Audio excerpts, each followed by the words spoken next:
तेरे नजरों को नजरों से वार करूंगा, तू बचेगी नहीं आज, तेरे जवानी का शिकार करूंगा।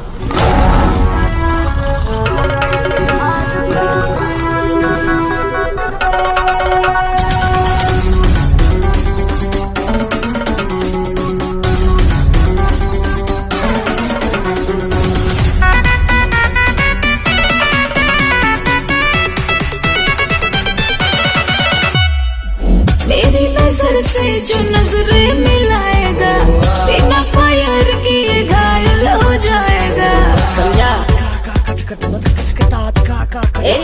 मेरी नजर से जो नजरें मिलाएगा, बिना फायर किए घायल हो जाएगा। आशिक हजार मेरे आओ ना पास तेरे, गली चौराहे पर चर्चा हमारा बा। तहरा चक्कर में हो, तहरा चक्कर में, तहरा चक्कर में ढेर लोग कुंवर बा। अच्छा? तो जवानी के जुगार में यूपी बिहार बा। हो तो जवानी के जुगार में यूपी बिहार बा।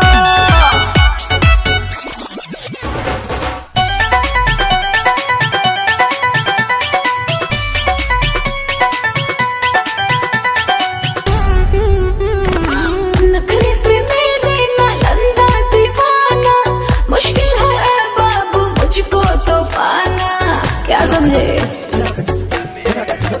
कुछ करबू न तोहरा के छोड़ब रानी, मधानी मनवा छोहारा के बोरब रानी।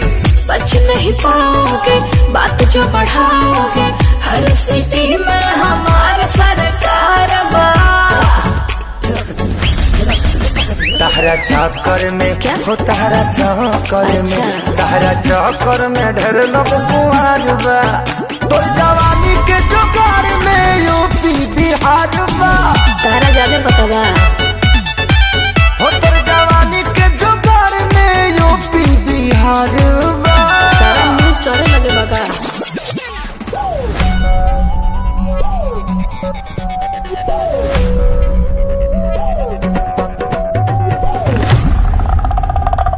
मेरी अदा पे फिदा मत होना, नहीं तो बाद में पड़ेगा बाबू रोना। अच्छा, क्या समझा? हमरा कुछ के दम नाही बाए सोना, तुम खेसारी पवन के कभी मत होना। जाओ जी जाओ ना, गुस्सा बढ़ाओ ना, तोहरा से मुँह लड़ावल बेकार बा। सुना, तहरा चक्कर में हो, तहरा चक्कर में, तहरा चक्कर में ढेर लोग कुंवर बा। तो जवानी के जुगार में यूपी बिहार बा।